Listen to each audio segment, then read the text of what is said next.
성경에서는요, 하나님과 성도의 관계를 여러 가지 비유로 말씀하십니다. 목자와 양의 관계로 비유하기도 하고요, 아버지와 아들의 관계로 비유하기도 합니다. 그리고 지난 시간 우리가 보았던 것처럼 내가 내게 장가들어라는 말씀에서도 우리가 보았던 것처럼 신랑과 신부로 하나님과 교회 성도의 관계를 말씀하기도 합니다. 그런데 하나님과 우리의 관계를 부모와 자식 관계로 설명하면요, 감동이 됩니다. 누가복음 15장에서 나오는 탕자 비유를 보더라도요, 하늘 아버지의 사랑에 대해서 우리가 들으면 정말 마음에 감동이 되죠. 그런데 하나님과 우리의 관계를 부부 관계로 비유하면 아버지와 아들의 관계로 비유하는 것만큼의 감동이 되지 않을 수 있습니다. 예를 들면 부모의 마음을 짓밟고 집 나간 자식이 다시 집에 들어왔는데 그가 어떻게 방황을 하고 방탕하게 지냈는지 상관없이 그 아들을 받아주는 그 아버지의 모습은요, 왠지 우리에게 감동을 주고 눈물 나게 합니다. 그런데 바람난 남편이나 아내가 처자식 버려두고 집을 나갔다가 다시 집에 돌아왔을 때 받아주는 장면은요, 감동보다는 분노가 치밀어 오르지요. 그래서 호세아서 말씀은요, 하나님과 이스라엘과의 관계를 남편과 간음한 아내로 비유하지 않습니까? 앞에서 말씀드렸듯이 내가 낳은 자식을 용서하는 것은요, 어쩌면 당연한 거예요. 남들이 손가락질 해도요, 돌을 던져도 부모는 대신 그것을 맞아줄 수가 있습니다. 그만큼 자식을 품고 자식이 받는 비난도 대신 받겠다고 하는 그 마음이요, 이 부모의 마음이에요. 감동이 돼요. 그런데 바람난 배우자를 용서하고 받아준다는 것은 정말 쉽지 않은 일이면서 감동보다는 참고 견뎌야 하는 문제로 우리에게 다가옵니다. 그래서 저는 이렇게 표현하고 싶어요. 자식을 용서하는 것은 눈물로 하는 것이고 배우자를 용서하는 것은 이 악물고 하는 것이라고요. 자식을 용서하는 사랑은 애절한 사랑이고 바람난 배우자를 용서하는 사랑은 처절한 사랑이라고 표현하고 싶습니다. 이런 점에서 호세아서는요, 음행한 이스라엘, 나아가 음행한 교회를 향한 하나님의 처절한 사랑을 우리에게 보여주신다고 말할 수 있습니다. 오늘 본문 호세아서 3장 말씀은요, 여호와 하나님께서 1인칭 화자로 표현했던 1장과 2장과는 다르게 하나님의 명령을 받은 호세아가 1인칭 화자로 되어 있습니다. 그리고 호세아의 가정사와 또 음행하고 음란한 이스라엘의 모습을 반복적으로 번갈아 보여주고 있어요.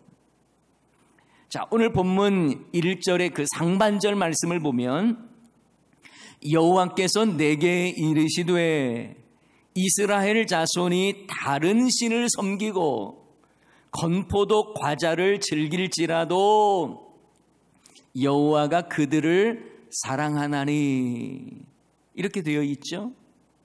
여러분, 이 말씀을 보면 왠지 평소에 하나님 같지 않지 않습니까? 지금까지 하나님은 자기 백성들이 다른 신을 섬기는 것 절대 용납하지 않았습니다. 이스라엘 백성들이 광야에서 금송아지를 만들고 우리를 인도해낸 신이라고 절하며 경배했을 때에 하나님은 얼마나 진노하셨습니까?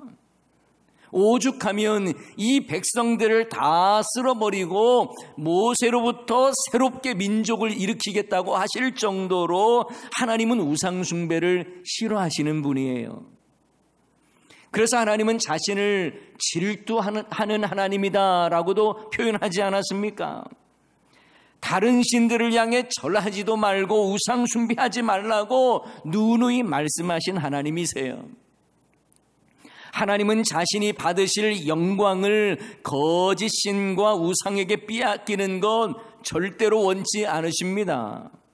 그랬던 하나님이신데 오늘 본문에서 보면 이스라엘 자손이 다른 신을 섬기고 건포도 과자를 즐길지라도 여호와가 그들을 사랑하나니라고 말씀하세요. 여기서 건포도 과자는요, 포도를 말려서 만든 달콤한 음식으로 바알신을 향해 제사를 올릴 때에 사용했던 것으로 보이는 음식입니다. 이처럼 이스라엘 자손들은 다른 신을 섬기고 다른 신을 향해 제사를 드렸어요. 그런데 놀랍게도 그럴지라도 여호와가 그들을 사랑하나니라고 말씀합니다. 물론 이 말씀은 이스라엘 백성이 아무렇게나 살아도 된다 이 말씀하는 게 아니에요. 다만 너희들이 그런 악한 죄를 지을지라도 그럼에도 내가 너를 절대로 포기하지 않을 것이니 내 마음을 알아달라는 말씀이죠. 저는 하나님의 이 마음을 포기하지 않으시는 하나님의 처절한 사랑이라고 표현하고 싶습니다. 너희들이 다른 신을 섬기고 건포도 과자를 즐길지라도 내가 너를 포기하지 않겠다라는 말씀이에요. 그런데 더 놀라운 것은요, 바로 이어서 하나님은 호세아에게 말씀합니다.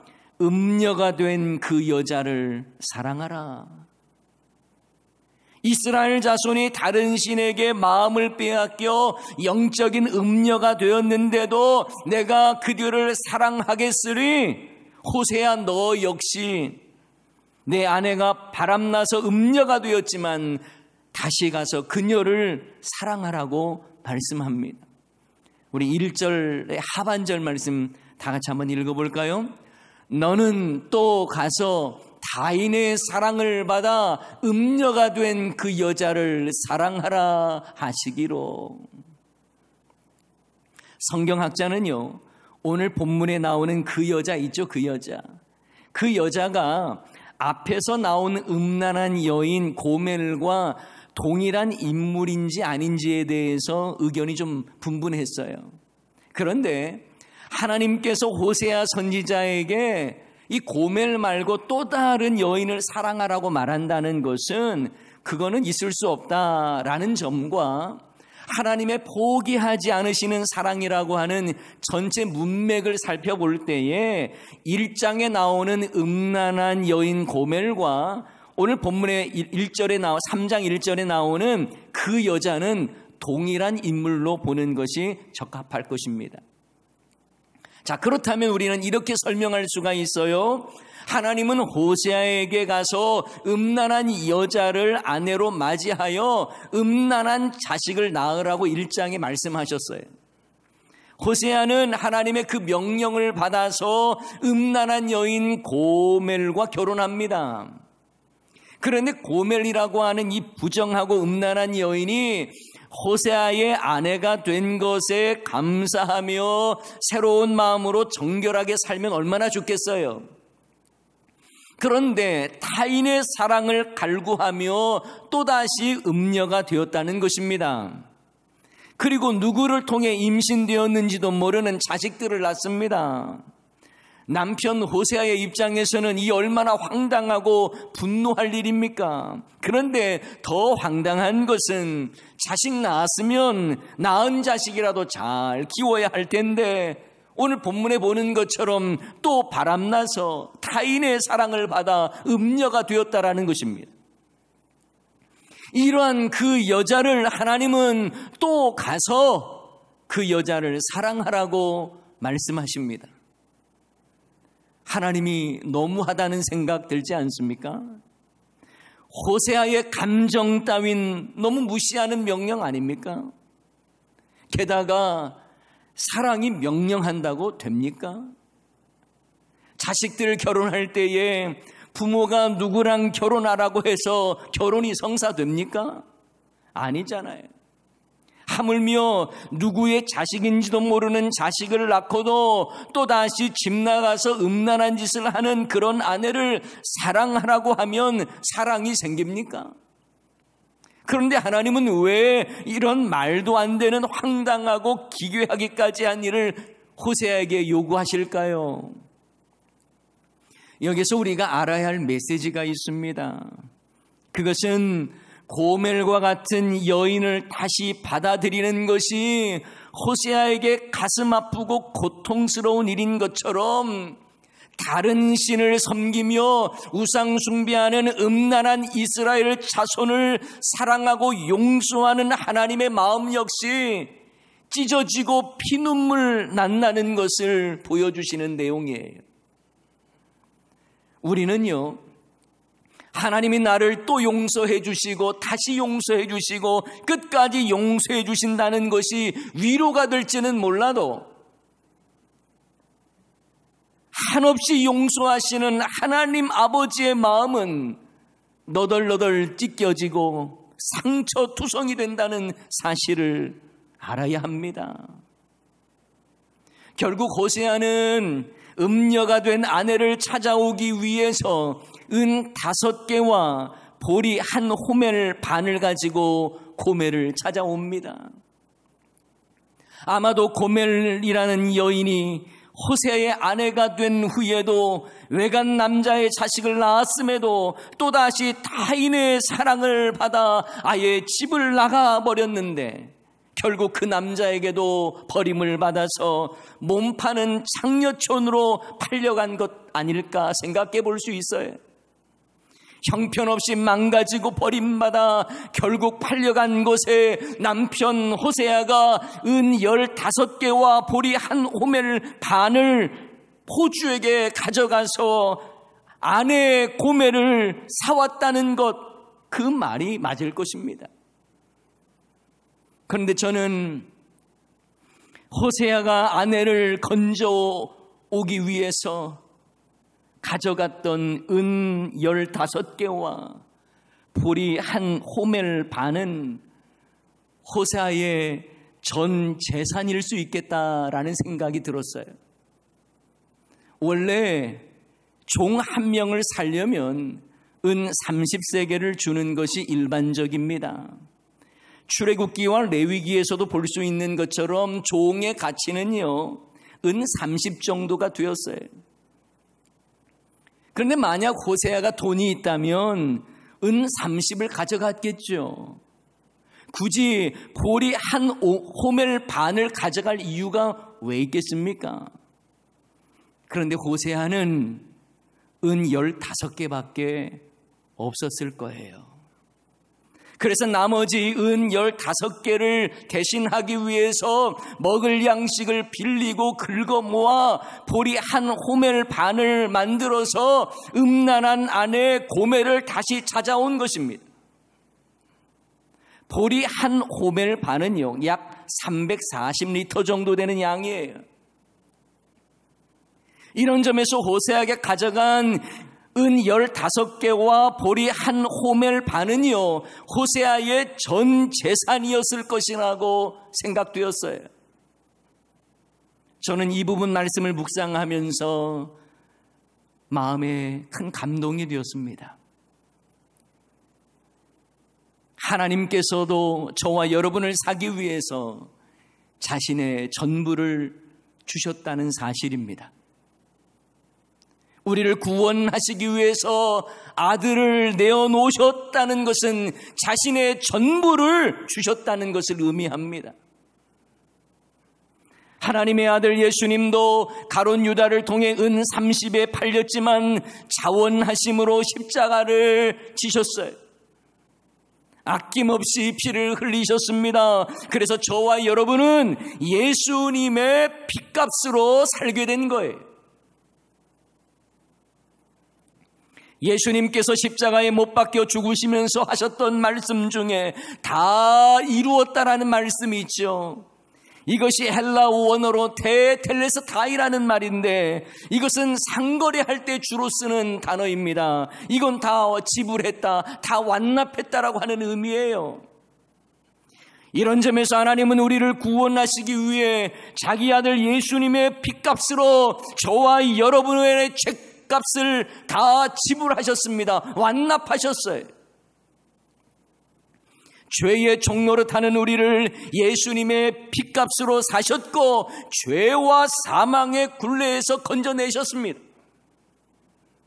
호세아는 아내의 몸값을 지불하고 고멜을 찾아왔습니다. 하나님은 우리를 구원하시기 위해 독생자 예수님의 핏값을 지불하여 우리를 사셨습니다. 구원을 위한 대가는 너무나 혹독했습니다. 호세아는 음란한 아내 고멜을 찾아오기 위해서 자신의 전 재산을 다 건네줬다면 하나님은 자신의 전부여 가장 귀한 독생자 예수님을 우리를 위해 내어놓으셔야 했다는 것입니다.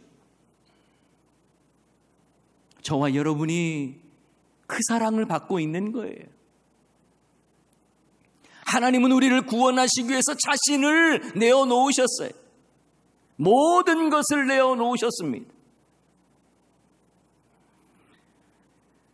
호세아는 음녀들의 소굴에서 혹독한 값을 치르고 고멜을 찾아온 후에 그녀에게 이렇게 말을 합니다. 오늘 본문 3절 말씀을 다 같이 한번 읽어봅니다. 그에게 이르기를 너는 많은 날 동안 나와 함께 지내고 음행하지 말며 다른 남자를 따르지 말라. 나도 내게 그리하리라 하였노라. 아멘. 여러분, 이 호세아 참 속도 좋죠. 외간 남자의 마음 뺏겨서 바람나 집 나간, 그리고 남의 자식 낳아놓고 또 다시 바람나서 세상과 짝하며 놀다가 이제는 유흥가에 팔려가서 형편없이 망가진 아내라고 말조차 하고 싶지 않은 이 여자. 그런데 이 여자를 데려온 후에 간곡히 부탁을 하는 거예요. 많은 날 동안 나와 함께 지내자. 다른 남자 따르지 말자. 나도 너에게 그럴 거야. 여러분, 당시 음행한 여인은요, 돌에 맞아 죽어야 합니다. 그러니 호세아는 아내 고멜을 찾아올 때 공개적으로 데려오질 못했을 거예요.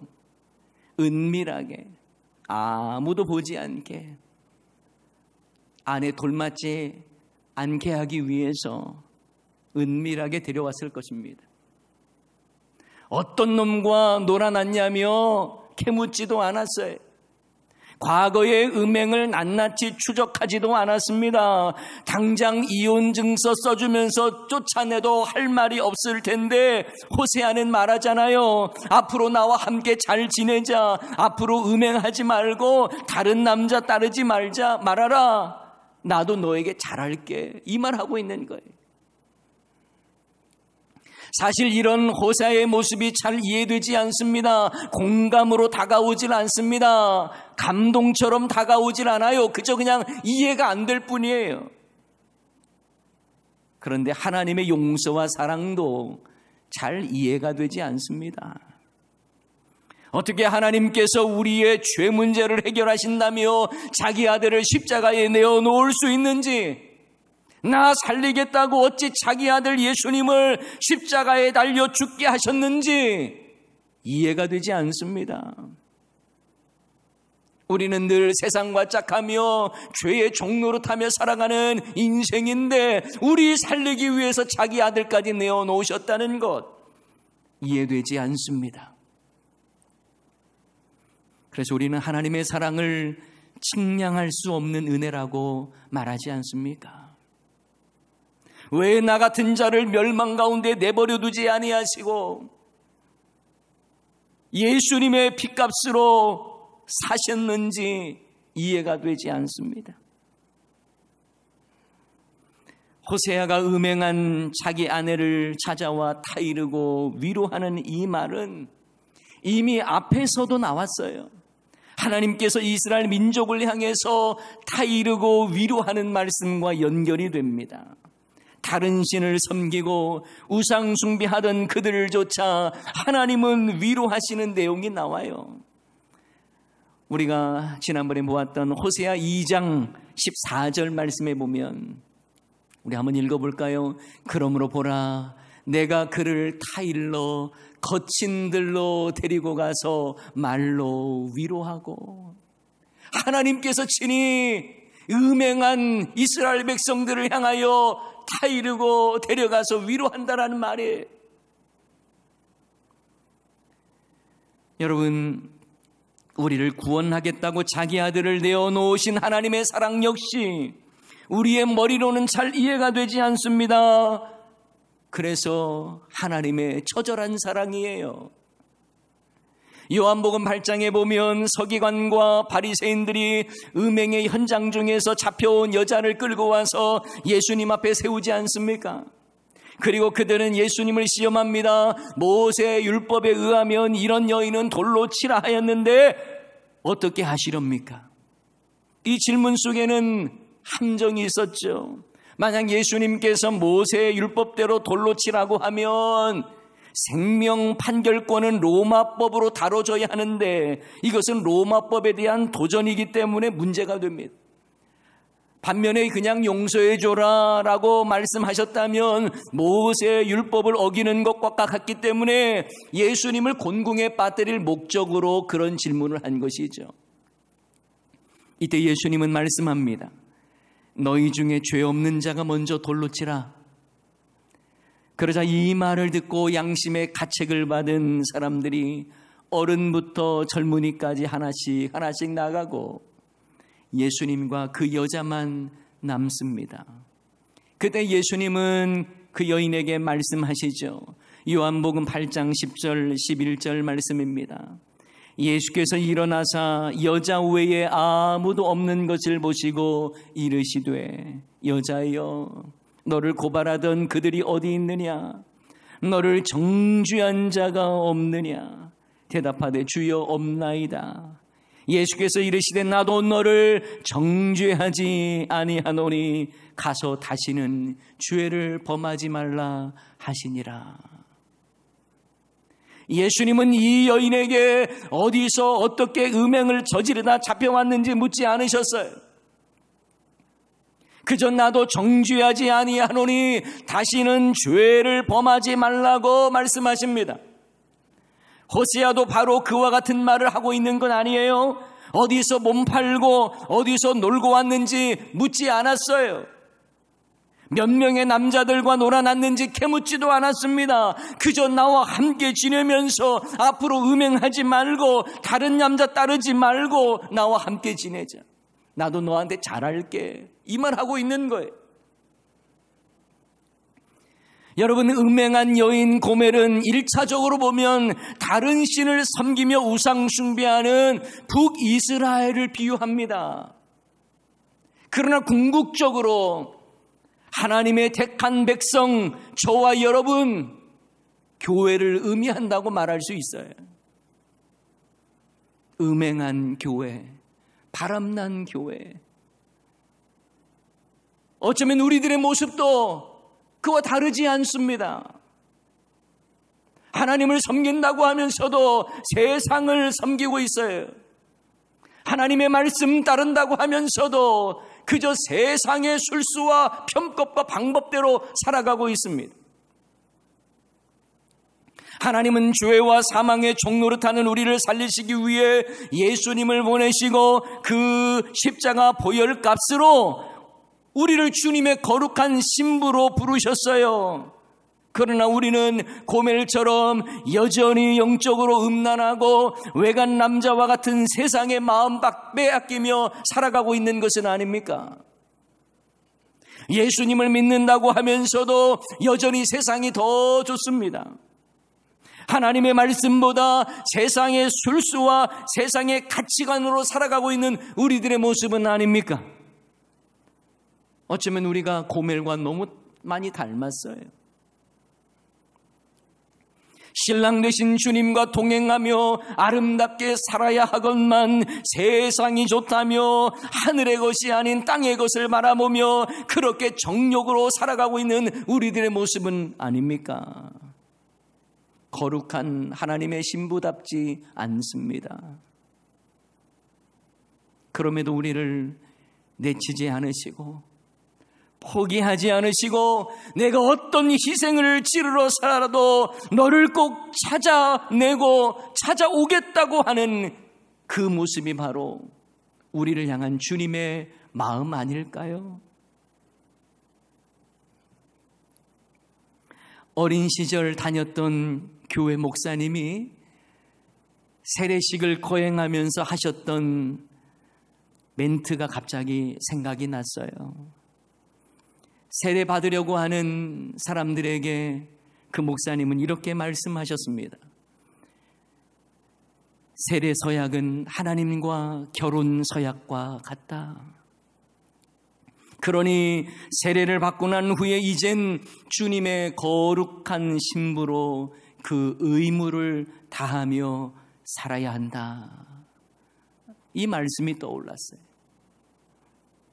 과연 여러분은 예수님의 거룩한 신부답게 살아가고 계십니까? 아니면 세상이 더 좋은 세상의 신부로 살아가고 계시진 않습니까? 이 시간 신랑 되신 주님께 신부된 교회인 저와 여러분이 혼인 서약을 새롭게 할 수 있기를 바랍니다. 저를 따라서 한번 해볼까요? 한번 손도 한번 올려보세요. 그리고 저를 따라서 한번 해보세요. 나는 주님의 거룩한 신부로서 신의와 순결을 지키며 일평생 그 도를 다하기를 서약합니다. 아멘이십니까?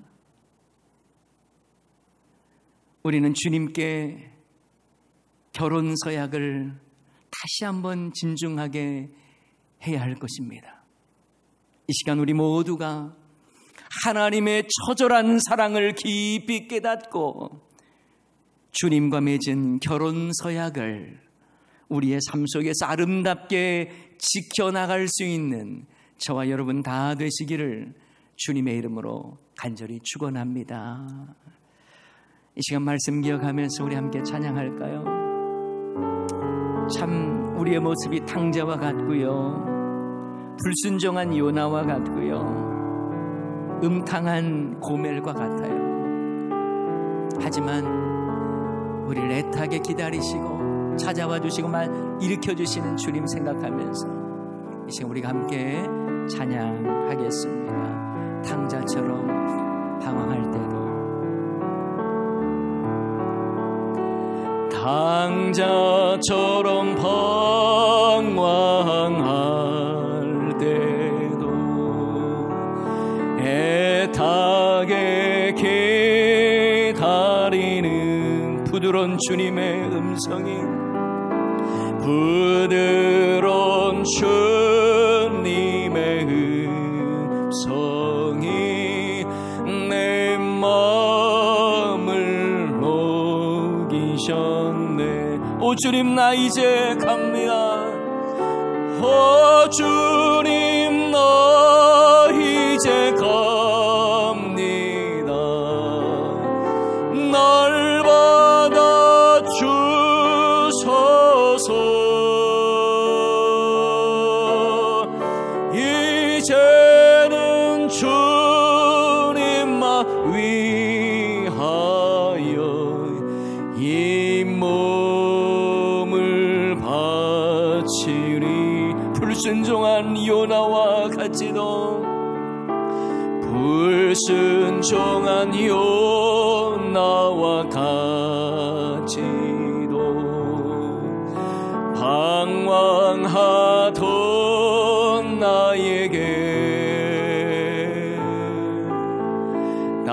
따뜻한 주님의 손길이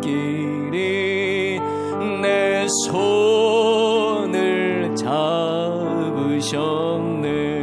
오 주님, 나 이제 갑니다. 오 주님, 나 이제 갑니다. 날 받아 주소서.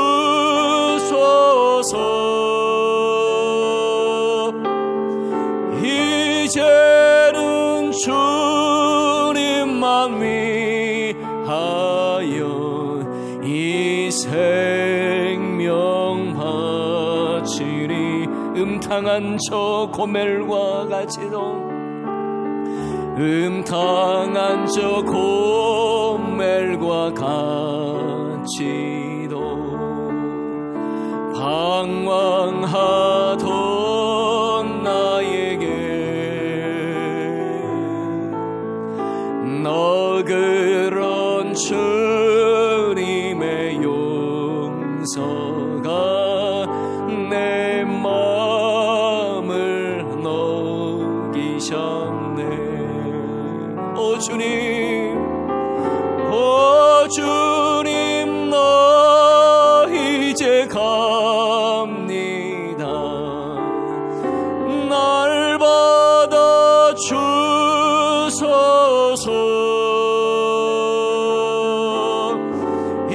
이제는 주님만 위하여 죽도록 주. 음탕한 저 고멜과 한 번 더 고백하십시다. 음탕한 저 고멜과 같이도 방황하던 나에게 너그런 주님의 용서가, 너그런 주님의 용서가 내 마음을 녹이셨네. 오 주님, 나 이제 갑니다. 오 주님, 나 이제 갑니다. 날 받아 주소서. 이제는 주님만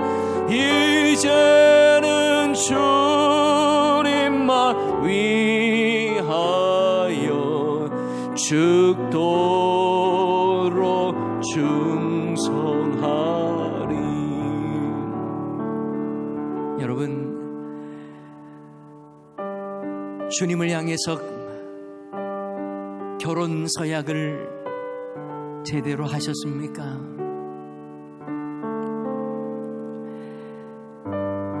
신의와 순결을 지키며 일평생 그 도를 다하겠다고 여러분 서약하신 대로 살고 계십니까? 어쩌면 예수 신랑보다도 더 좋은 세상에 빠져서 살아가고 있는 우리들의 모습은 아닙니까? 하나님의 말씀보다 그저 세상 사람들의 노하우가 더 중요하고 내 경험이 더 중요한 삶을 살고 있지는 않습니까? 하나님의 계획보다 내 계획이 더 우선되는 삶을 살고 있지는 않습니까? 하나님께서 우리를 어떻게 살리셨는데요? 예수님의 핏값으로 우리를 신부 삼으셨어요. 여러분, 이 시간에 우리들의 모습들을 내어놓고 하나님 앞에 거룩한 신부로 살겠다고 결단하는 시간 갖기를 원합니다. 우리의 모습이 어떤지를 돌이켜보면서 그저 세상 탓, 환경 탓하며 내 신앙조차 흔들리고 요동치고 있는 우리들의 모습들 아닌지요? 그래서 예수 신랑보다 더 멋져 보이는 세상 신랑 따라가며 그렇게 정욕을 가지고 탐욕을 가지고 영적인 우상 숭배에 빠져서 살아가고 있는 우리들의 모습은 아닌지 돌이켜보면서 아버지 하나님, 오늘 말씀처럼 거룩한 신부로 살기를 원합니다. 다시 한번 그 서약 기억하면서 그렇게 살기를 원합니다. 이런 고백 담아서 우리 다 같이 한 목소리로 주여 한번 외치고 기도하도록 하십시다. 주여 하나님, 그렇게 살기를 원합니다. 거룩한 아버지여 신부로, 하나님의 거룩한 신부로 살기를 원합니다.